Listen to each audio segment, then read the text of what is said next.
আসসালামু আলাইকুম বস। আশা করি সবাই ভালো আছো। সো আমাদের ধারাবাহিক ক্লাসে সবাই স্বাগত।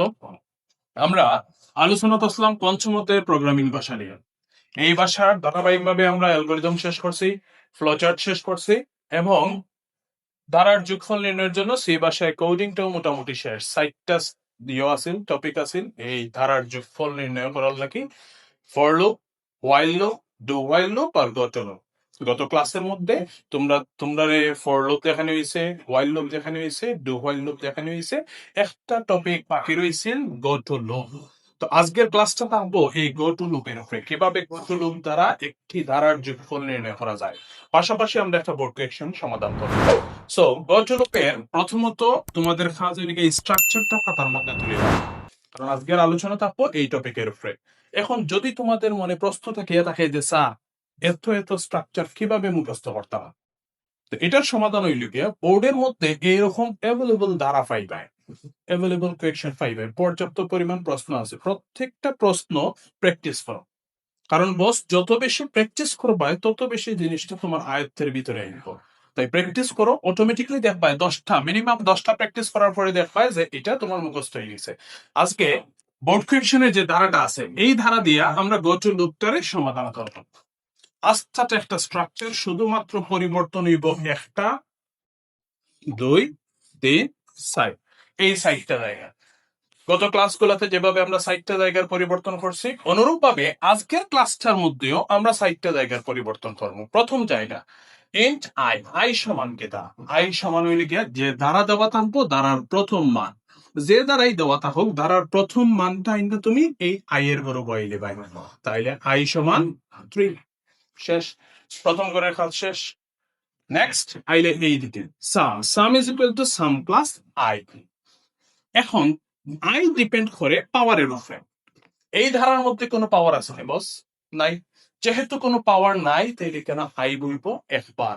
এখন যদি মনে করো এই ধারার উপরে এরকম পাওয়ার থাকতো 2, 3 square plus 6 square plus 9 square plus n square, power যদি 2 থাকতো তাহলে এখানের মধ্যে আমি আই বইলাম নে 2 বার।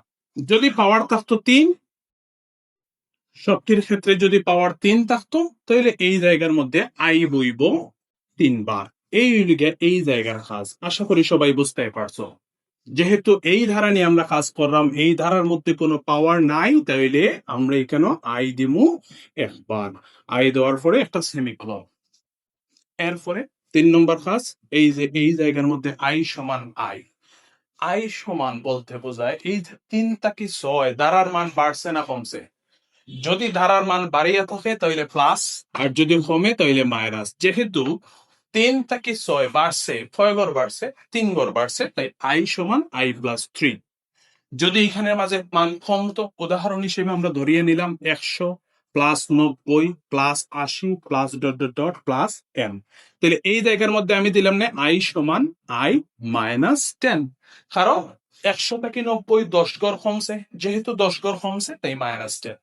আমরা প্রশ্ন যাই 3 থেকে 6, 6 থেকে 9, প্রতিবার 3 গড় করে বাড়ে, যেহেতু 3 গড় করে বাড়ছে তাই আমরা দিছি আই সমান আই প্লাস 3।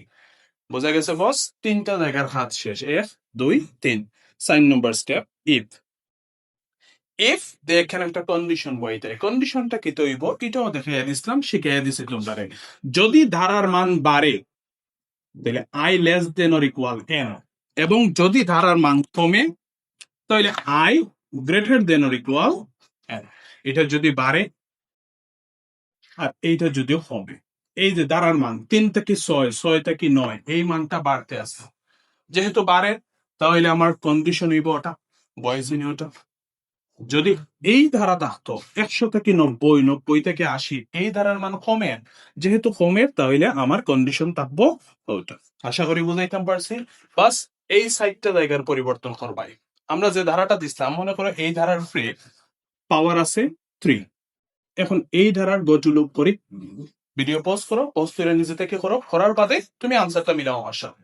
দেখো ধারার প্রথম মান 100, বইলাও 100, then sum is equal to sum plus I. এখানে আই বইব কয়বার? পাওয়ার আছে কত?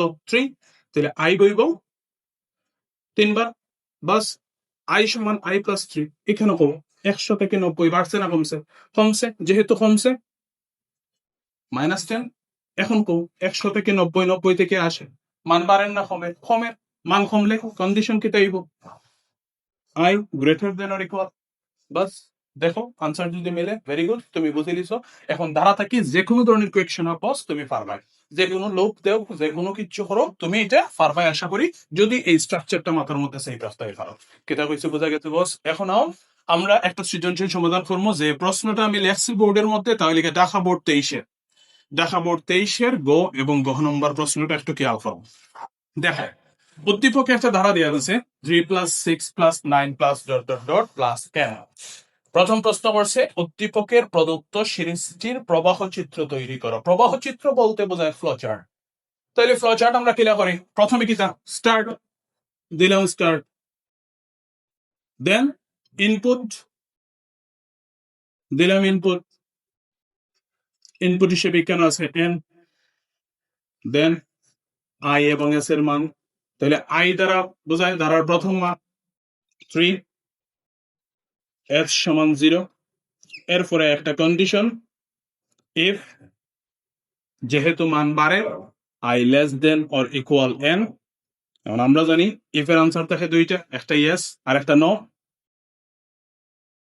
নো, ইয়েস, নো যদি থাকে তাহলে এটা প্রিন্ট করে, প্রিন্ট সাম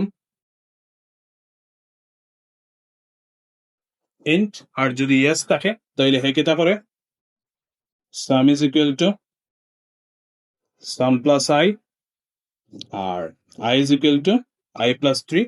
সেম কাজ, যে কাজটা একটু আগে করছি, মাত্র 4টা জায়গার পরিবর্তন, বাদ বাকি সব সেম টু সেম। এই যে ফ্লো চার্ট যদি বুঝিয়ে না থাকো, ফ্লো চার্টের কিন্তু ভিডিও দেওয়া আছে ডেসক্রিপশন বক্সের মধ্যে। ফ্লো চার্টের ভিডিওর লিংক দেওয়া থাকবো, ফ্লো চার্ট ক্লাসের ভিডিওর লিংক দেওয়া থাকবো, ওইটা থেকে তোমরা স্ট্রাকচারটা বুঝে নিবাই। আর এখন আমি জাস্ট বোর্ড কোয়েশ্চনটা সমাধান করিয়ে দিলাম, আমরা যে নিয়মে স্ট্রাকচার করছিলাম সেম নিয়মে। সো আমরা জানি এখানে ইয়েস করে এই মানটা আবার গে কন্ডিশনের সাথে যুক্ত হয়। শেষ। কয় মিনিট লাগলো? 1 মিনিটে 3 মার্ক, বাস খতম, টাটা বাই বাই। এখন পরের টপিক, পরের টপিকে কিতাব হয়েছে যে ডু হোয়াইল লুপ দ্বারা উদ্দীপকের সিরিজটির যোগফল নির্ণয় করার জন্য সি ভাষায় প্রোগ্রাম লিখো। হে কিন্তু হইয়া দিছে বস কোন লুপ দ্বারা? ডু হোয়াইল লুপ দ্বারা। প্রশ্ন লেগেছে যদি হইয়া দেয় না যে লুপ, কোন লুপ ব্যবহার করতাম, তখন কিতা করতাম? যদি খালি প্রশ্ন থাকতো উদ্দীপকের সিরিজটির যোগফল নির্ণয় করার জন্য সি ভাষায় প্রোগ্রাম লেখো, তখন কিতা করবে? তখন তোমার যেটা ইচ্ছা তুমি ওটা দিতে পারো। ফর লুপ দিয়ে অঙ্ক করতে পারবা, হোয়াইল লুপ দিয়া, ডু হোয়াইল লুপ দিয়া, গো টু লুপ দিয়া, তোমার যা ইচ্ছা তুমি তা করতে পারবা। খালি সেই ভাষায় প্রোগ্রাম লিখিও, ফ্লো চার্ট বা অ্যালগরিদম লিখিও না। এখন যেহেতু প্রশ্নের মধ্যে সরাসরি ফিরিয়া দিছে ডু হোয়াইল লুপ, আমরা ডু হোয়াইল লুপ দ্বারা করি। ডু হোয়াইল লুপের স্ট্রাকচার আশা করি মাথাতে আছে সবাই, সবটা সেম। লেভেলের জায়গা থেকে বইব ডু, আর এই যে আস্তা লাইন এখান থেকে বাদ যাইব, এইখানের মাঝে বইব হোয়াইল। হোয়াইল দিয়ে আমার কন্ডিশনটা আমি দিলাইলাম, বাদ বাকি সবটা ঠিক করিলাই। আই সমান ধারার প্রথম মান 3, এখানে দাগ দিছি বোঝানোর সুবিধার্থে, তোমরা আবার দাগ দিও না। যেহেতু ধারার কোনো পাওয়ার নাই, সাম is equal to sum plus I. ধারার মান বাড়ছে, কয় ঘর বাড়ছে বস? 3 ঘর। আই সমান I plus 3। I hope that বোঝা গেছে। সর্বোচ্চ কয় মিনিট লাগছে? 2 মিনিট লাগছে আনসার করতে। লেখো, তুমি যদি সম্পূর্ণটা লেখো 3 মিনিট লাগবো। তাহলে সি ভাষা পঞ্চম অধ্যায়, যে অধ্যায়টারে তোমরা পাগল লেখন ডরাবো সাবহ, যে অধ্যায়ে পাগল লেখন ডরাও, সেই অধ্যায়ে একটা প্রশ্ন সমাধান করতে সর্বোচ্চ 5 মিনিট সময় লাগে। এখন এইরকম প্রত্যেকটা অধ্যায় যদি টপিক ওয়াইজ বুঝতে চাও, তে তো ভিডিওর মধ্যে লাইক করতে হয়, কমেন্ট করতে হয়, সাবস্ক্রাইব করতে হয়, বন্ধু বান্ধবের মধ্যে শেয়ার দিতে হয়। বুঝি না ভিডিওর P1 বন্ধুরার মধ্যে শেয়ার দাও, সাবস্ক্রাইব আনো, নাইলে উৎসাহ আর মোটিভেট হইতাম না। আমি মোটিভেট না হইলে তোমরা রেগুলার বানাও, বুঝছো না? এদের একটা সময় গেছে, যারা এইচএসসি 26, তোমরা তো আর মাত্র 1 মাস সময় রয়েছে। এই সময়ের মধ্যে যার যে টপিকের মধ্যে আইসিটি, যার যে টপিকের মধ্যে সমস্যা রয়েছে, তোমরা কমেন্ট করো যে স্যার আমার এই অধ্যায়ের অমুক টপিকের উপরে প্রবলেম আছে, ইনশাআল্লাহ তোমার এই প্রবলেম সলভের একটা ক্লাস দিয়া দেবো। শর্ত হইলে ভিডিওর মধ্যে বেশি বেশি লাইক আনো, শেয়ার আনো, কমেন্ট করো এবং সাবস্ক্রাইব আনো। ধন্যবাদ, ভালো থাকো, সুস্থ থাকো, দেখো আবার কোনো এক ভিডিও। ততক্ষণ দোয়া রইল, দোয়া হইল, খুদা হাফেজ, আসসালামু আলাইকুম।